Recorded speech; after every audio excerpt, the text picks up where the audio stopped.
네, 오늘은 고난을 통해 깨닫는 것이라는 제목으로 함께 하나님 말씀을 생각해 보도록 하겠습니다. 우리의 삶을 살아가면서 고난이 없는 인생은 아마도 없을 것입니다. 그렇기 때문에 고난을 만날 때, 그리고 그 고난의 시간들을 우리가 어떻게 해석하고 또 어떻게 바라보느냐, 이 문제가 우리에게 참으로 중요한 문제가 아닐 수 없겠습니다. 찰스 스펄전 목사님은 이런 말씀을 하셨어요. 나는 고난을 통해 하나님을 더 깊이 알게 되었다. 고난은 나의 가장 좋은 교사였다. 라고 이렇게 이야기하면서 그가 고난을 어떻게 바라보고 이해했는지 우리에게 보여주고 있습니다. 뿐만 아니라 이 마틴 루터는 이렇게 이야기를 했습니다. 고난 없이는 진정한 믿음이 자랄 수 없다.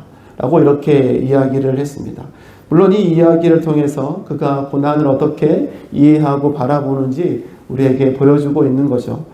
사랑하는 여러분, 인생의 수많은 고난들을 만날 때 이 고난들을 어떻게 바라보고 계신가요?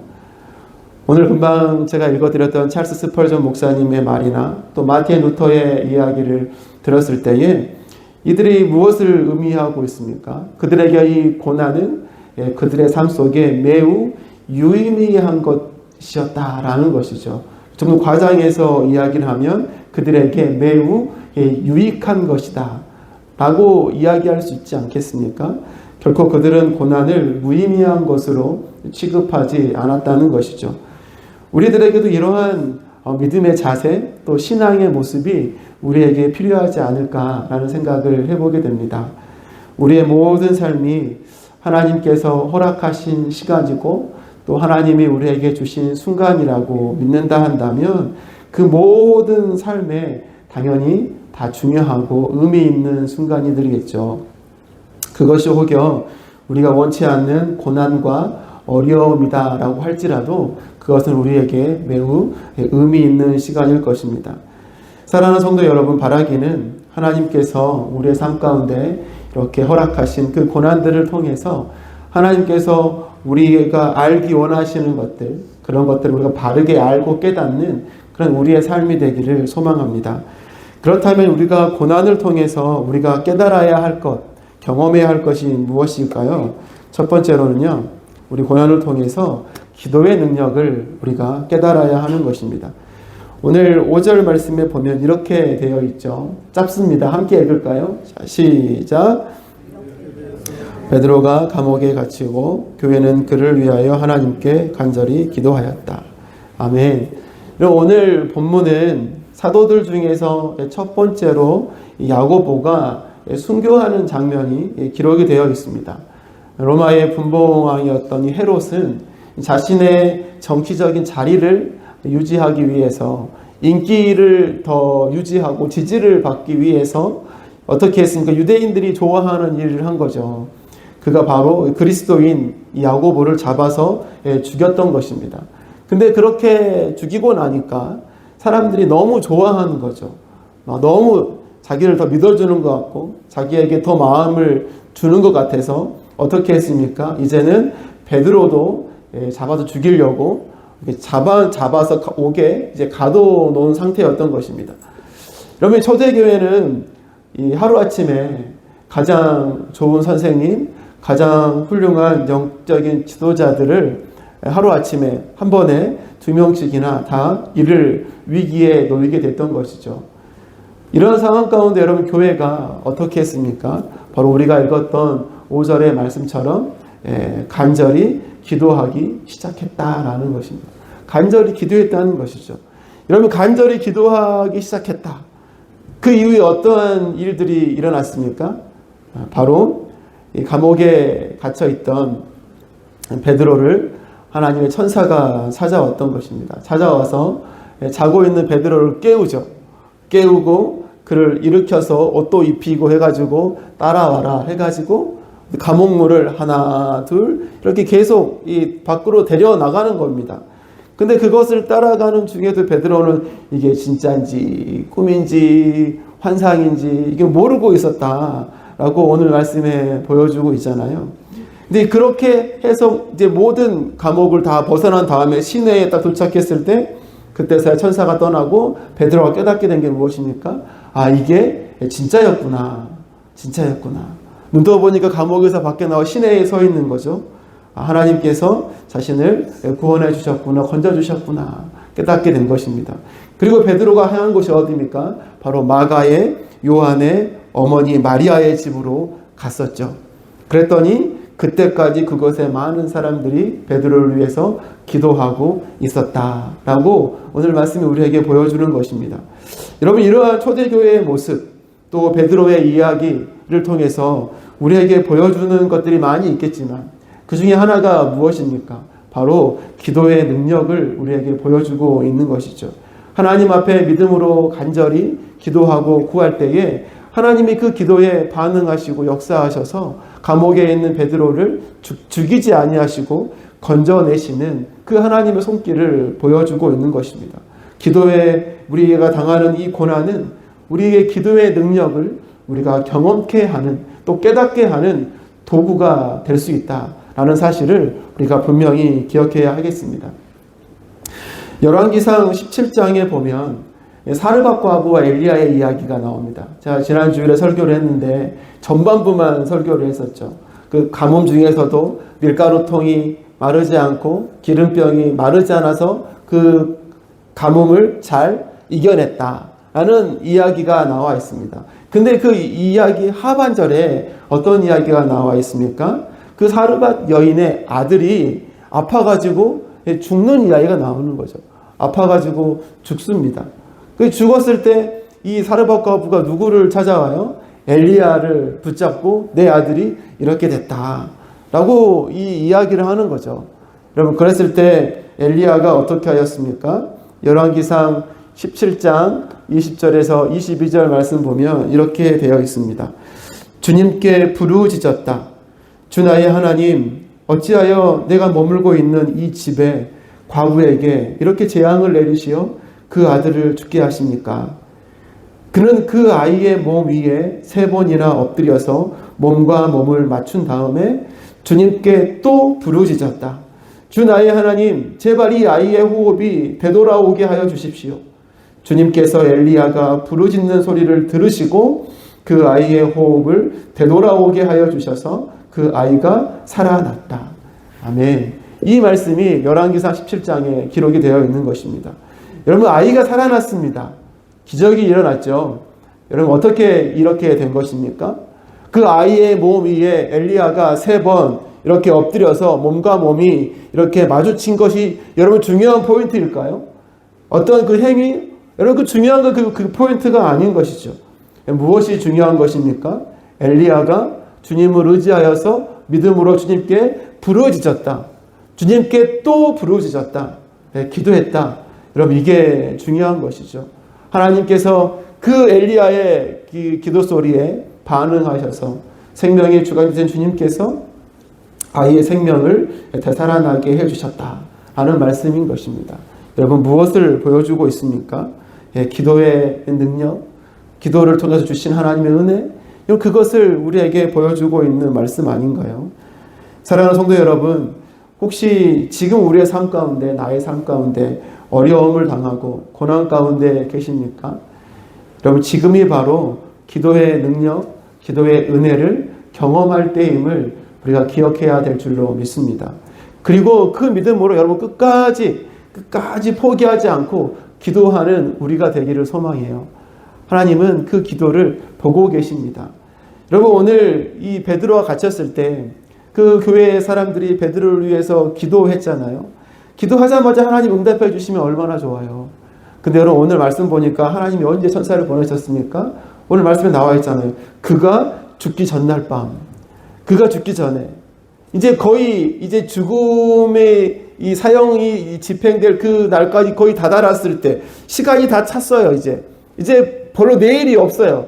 그 죽기 전날 밤에 하나님이 응답해 주시고 구원해 주셨다는 것입니다. 여러분, 우리가 이 사실을 기억해야 되는 것이죠. 끝까지 포기하지 않고 하나님 역사하실 때까지 우리 믿음으로 간구하는 것입니다. 여러분, 나아만 장군이 몸을 씻음 받기 위해서 7번 목욕했잖아요. 다 잘 아시겠지만 6번째 목욕했을 때에 몸에 아무런 변화도 없었습니다. 그런데 7번째 들어갔을 때 어땠어요? 몸이 깨끗이 치유되는 은혜를 누렸던 것 아니겠습니까? 우리의 기도가 이래야 되는 것입니다. 하나님의 말씀의 약속을 붙잡고 우리가 끝까지 기도하며 나아갈 때에 그 고난 가운데 내 기도를 통해 일하시고 나를 건지시는 그 하나님의 은혜의 손길을 우리가 경험하게 될 줄로 믿습니다. 여러분, 고난은 바로 이 기도의 능력을 경험하는 도구임을 우리가 기억해야 하기를 소망합니다. 또한 고난을 통해서 우리가 깨달아야 할 것이 무엇입니까? 둘째로는요, 공동체의 중요성을 우리가 깨달아야 하는 것입니다. 오늘 12절 말씀입니다. 다시 한번 같이 읽겠습니다. 시작. 이런 사실을 깨닫고서 베드로는 마가라고도 하는 요한의 어머니 마리아의 집으로 갔다. 거기에는 많은 사람이 모여서 기도하고 있었다. 아멘. 여러분, 교회는 다시금 어려움을 당했습니다. 교회의 영적인 지도자가 죽임을 당하고 또 다른 지도자가 죽을 날을 받아놓고 기다리고 있는 중이었습니다. 그러나 이러한 어려움 가운데 여러분, 교회는 어떻게 하고 있나요? 흩어지지 않았습니다. 오히려 교회는 강력하게 이 영적인 결집력으로 한 자리에 모였습니다. 사도들이 옥에 갇힌 순간부터 교회는 모여서 함께 기도하기 시작했다는 거예요. 근데 베드로가 그 옥에서 풀려난지도 모르는 상태로 끊임없이 그 마리아의 집에서 모인 사람들이 함께 그를 위해서 기도하고 있었다는 것입니다. 여러분, 초대교회의 이 고난의 모습을 보면서 우리가 깨달아야 할 것이 무엇입니까? 기도의 능력뿐만 아니라 바로 이러한 공동체, 기도하는 이러한 공동체의 중요성을 우리가 깨달아야 하는 것입니다. 베드로에게는 자신의 어려움과 고난을 함께 온 삶으로 막아내며 품어주면서 기도해주는 그러한 믿음의 공동체, 교회가 있었다는 것이죠. 여러분, 이러한 공동체의 중요성 우리도 늘 인식하며 깨달으며 살아가야 하는 것입니다. 여러분, 예전에 어떤 의사들이 나오는 드라마를 제가 본 적이 있습니다. 설교를 하면서 이 공동체 하니까 이 장면이 떠올랐습니다. 어떤 장면이었냐면 의사들이 모여있는 그룹이에요. 친구들이 있었습니다. 근데 항상 같이 공부를 하는데 1등을 하는 애만 1등을 해요. 1등을 계속 합니다. 그러니까 어떤 애는 자기 맨날 2등만 하는 거죠. 그래서 2등 하는 애는 아무리 노력해도 1등을 못하고 계속 2등만 하는 거예요. 그래서 이 2등 하는 친구가 이 시험 전날 비싼 나이트클럽 입장권을 사가지고 1등 하는 친구에게 선물로 줬습니다. 선물로. 이게 무슨 뜻입니까? 시험 전날 나이트클럽 가가지고 신나게 놀고 시험 망쳐라. 그럼 이번엔 내가 1등이다. 이제 그런 마음으로 웃으면서 여기 비싼 입장권이야, 선물이야, 이렇게 친구한테 줬다는 거죠. 근데 여러분, 그렇게 주고 나서 1등한 친구는 진짜 열심히 가서 나이트클럽 가서 놀았습니다. 그리고 다음날 시험을 봤습니다. 근데 결과가 어땠을까요?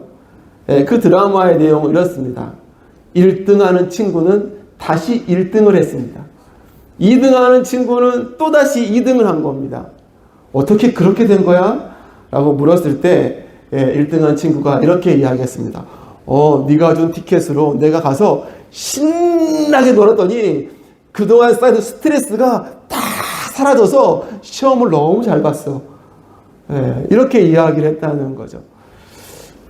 여러분, 이것이 좀 무슨 웃긴 이야기일지 모르겠지만 이것이 세상의 어떤 공동체의 모습, 공동체라는 표현이 세상의 어떤 모임, 조직의 모습을 우리에게 보여주고 있는 것 같지 않습니까? 함께 있지만 늘 따로 있는 것 같은 모임인 거죠. 함께 있지만 늘 경쟁하고 비교하고 상대방을 내가 이겨야 되는 존재로 늘 생각하면서 이 적정한 이 거리를 두며 함께 같이 걸어가는 그러한 모임과 조직의 모습 아니겠습니까? 나의 실패가 어떤 다른 사람에게는 되게 기쁨이 되고 또 웃음거리가 되는 그러한 모습. 여러분, 이것이 세상에서 말하는 어떤 조직, 공동체의 모습이겠죠. 한 공동체로, 한 소속으로 항상 같이 있지만 실상은 늘 혼자인 것 같은 모습. 이거 세상의 조직과 공동체의 모습일 것입니다. 근데 여러분, 믿음의 공동체는 어떤가요? 믿음의 공동체는 어떤 공동체인가요? 나의 아픔에 같이 아파해주고 또 나의 슬픔에 같이 눈물 흘려주는 것. 그러면 이게 믿음의 공동체, 하나님이 바라시는 공동체의 모습 아니겠습니까? 내가 당한 어려움과 고난 때문에 밤낮을 자지 않고 나를 위해서 금식하며 죽을 써주고 함께 손잡고 눈물 흘리며 같이 기도해주는, 아파해주는 그런 공동체. 여러분, 이것이 한 몸 되어 함께 걸어가고 있는 공동체의 모습이 아닐까요? 여러분, 이것이 바로 사도 바울이 말하는, 또 주님께서 우리에게 보여주는 공동체의 모델이고 모습인 것입니다. 고린도전서에 보면 이런 말씀 있지 않습니까? 몸은 하나인데 많은 지체가 있고 몸의 지체가 많으나 한 몸과 같다. 너희는 그리스도의 몸이요 지체의 각 부분들이다. 우리 모두가 영적인 믿음의 공동체는요 한 몸이고 하나라는 것이죠. 그래도 옆에 있는 지체가 울면 마음이 아픈 거죠. 옆에 있는 지체가 쓰러지면 같이 마음이 무너지는 거죠. 여러분, 이것이 믿음의 공동체, 여러분 믿음의 하나님이 기뻐하시는 공동체의 모습인 것입니다. 평상시에는 이 믿음의 공동체의 여러분 중요성이 나에게 그리 크게 와닿지 않을 수 있습니다. 그런데 여러분 고난을 당할 때, 여러분 어려움을 당할 때, 이때 이 믿음의 공동체의 중요성을 우리는 분명하게 깨닫게 될 것입니다. 나의 아픔인데 함께 울어주는 집사님의 모습을 보면서, 나의 실패를 더 가슴 아파하는 이 권사님의 모습을 보면서 위로받고 힘을 얻고, 여러분 이것이 공동체의 중요성 아닐까요? 여러분 고난을 당하고 어려움을 당할 때 이 공동체가 우리에게 큰 힘이 되고 위로가 된다는 것이죠. 여러분 비단 고난을 당하지 않아도 이런 공동체의 중요성을 우리가 얼마든지 느낄 수 있습니다. 어제 저녁에도 제가 이 공동체의 중요성을 느꼈습니다. 어떤 권사님께서 저에게 문자를 보내셨어요. 문자를 보내셔가지고 목사님 기도 제목 알려주세요. 같이 기도하게요. 저한테 이렇게 문자를 보내주셔가지고 제가 기도 제목을 말씀드렸거든요. 여러분 기도 제목이면 어떤 걸 말하는 건가요? 나의 현재 상황, 어려움, 문제, 걱정, 염려들을 이야기하는 거잖아요. 근데 여러분 일반 사회의 일반적인 공동체에 그렇게 이야기할 수 있습니까? 나의 연약함을 오픈하는 건데, 나의 문제를 오픈하는 건데, 세상 사람들은 그것을 하나의 가십거리로 여기고 이야기하고 놀릴 어떤 요소로밖에 사용하지 않을 거잖아요. 근데 믿음의 공동체는 어때요? 제가 그렇게 기도 제목을 드리면서 제 마음 가운데 어떤 마음이 들었을까요? 비밀로 지켜야 되는데, 이런 마음이 들었을까요? 아니요. 든든했어요. 힘이 됐어요. 위로가 됐어요. 다음 주에 당리 선교 가잖아요. 제 머릿속에 마음이 복잡한 게 많잖아요. 근데 기도를 부탁하니까 힘이 나더라고요. 든든하더라고요. 여러분 이것이 공동체의 중요성 아니겠습니까? 공동체가 우리에게 주는 기쁨이고 유익인 것이죠. 사랑하는 여러분, 베드로에게는 초대교회의 믿음의 교회 공동체가 있었습니다. 우리에게는 이렇게 좋은 우리 주사랑 공동체가 있지 않습니까? 늘 삶 속에서 힘들고 어렵고 고난을 만났을 때에 이 공동체의 중요성을 늘 기억하면서 우리 공동체 안에서 함께 웃고 함께 울으면서 그 고난을 함께 헤쳐나가는 그런 아름다운 일들이 우리 안에 많이 있기를 간절히 소망합니다. 우리 마지막으로 고난을 통해서 우리가 깨달아야 하는 것이 무엇입니까? 셋째는 고난은 실패가 아니라는 것을 우리는 깨달아야 하는 것입니다. 오늘 앞으로 가서 2절 3절의 말씀인데요. 그는 먼저 요한과 형제간인 야고보를 칼로 죽였다. 헤롯은 유대 사람들이 이 일을 기뻐하는 것을 보고 이제는 베드로까지 잡으려고 하였다. 때는 무교절 기간이었다. 여러분, 오늘 본문은 함께 헤롯으로부터 고난을 당하고 있는 두 사람에 대해서 우리에게 보여주고 있습니다. 야고보도 그리고 베드로도 함께 잡혔죠. 근데 여러분, 같이 잡혔는데 그들의 인생의 결과는 너무 달랐습니다. 야고보는 어떻게 됐습니까? 야고보는 처형을 당해서 죽음을 당하게 되었어요. 근데 베드로는 어떻게 되었습니까? 하나님의 은혜로 그 묶인 곳에서 피할 수 있게 되었습니다. 완전 정반대의 결과가 나왔던 거죠. 여러분, 그런데 어느 누구도 야고보는 그 고난 때문에 죽었기 때문에 실패한 삶이다 라고 말할 수 없을 것입니다. 베드로는 고난을 이겨 잘 피했기 때문에 승리한 삶이다 라고도 여러분 말할 수 없을 것입니다. 왜 그렇습니까? 두 사람은 토기장이 되신 그 하나님의 목적과 섭리하심과 방향대로 각자의 길을 믿음으로 잘 살아간 사람들이기 때문입니다. 같은 사도이지만 하나님은 둘에게 똑같은 길이 아닌 각자 다른 역할, 다른 길을 걷도록 하신 것이죠. 그 길에 이 두 사람은 충성을 다했던 것입니다. 여러분, 그렇기 때문에 고난을 당한다고 하여서 또 삶의 어려움을 당한다고 하여서 그 인생이 잘못된 삶이다, 실패한 삶이다, 우리는 이야기할 수가 없는 것이죠. 내 삶을 내가 봤을 때 마찬가지인 것입니다. 내 삶 닥치는 고난, 어려움, 그것 때문에 내 인생이 넘어질 것 같고 실패한 인생이다라고 우리는 말하고 평가할 수도 없는 것이죠. 오히려 고난이라는 것을 통해서 더욱 하나님의 뜻과 영광을 더 밝혀 드러내는 삶, 이것이 믿음의 사람들이 걸어가야 될 삶의 모습인 줄로 믿습니다. 예수님의 십자가의 사건을 생각해 보십시오. 십자가에서 이 땅에서 가장 힘들고 어려운 그 고난의 삶을 예수님이 그 시간을 보내셨지 않습니까? 그리고 결국은 죽으셨습니다. 여러분, 그러나 어느 누가 그 예수님의 삶을 향하여서 실패한 삶이다라고 이야기할 수 있겠습니까? 아무도 없을 것입니다. 예수님은 그 고난을 통해서 하나님의 뜻을 이루셨고 하나님의 영광을 드러낸 삶을 사셨기 때문이죠. 예수님뿐만이겠습니까? 오늘 야고보 이후 가장 먼저 순교했지만 다른 수많은 제자들이 줄줄이 고난받고 순교당했습니다. 여러분, 실패한 삶이다 라고 이야기할 수 있습니까? 아니요. 오히려 그 실패가 영적인 성공을 의미하고 있다는 것을 우리는 기억해야 할 것입니다. 사랑하는 여러분, 고난이 우리의 삶에 닥쳐올 때 이 고난이 우리를 영적인 승리로 인도하는 그런 다리가 된다는 사실을 우리가 기억해야 할 것입니다. 많은 사람들이 고난을 피하고자 합니다. 그런데 그 고난을 피하고자 하다가 오히려 여러분 실패하는 경우가 왕왕 있는 것 같습니다. 마치 예수님께서 잡히셨을 때 예수님을 모르겠다고 했던 이 베드로와 같은 삶인 거죠. 그가 감당해야 될 고난이 눈앞에 있었기 때문에 그는 베드로는 어떻게 했습니까? 오히려 그 고난을 피하는 길을 선택하였습니다.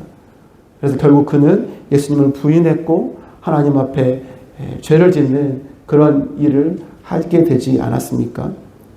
여러분, 고난은 우리가 피하는 것이 아니라 당당히 마주하는 것입니다.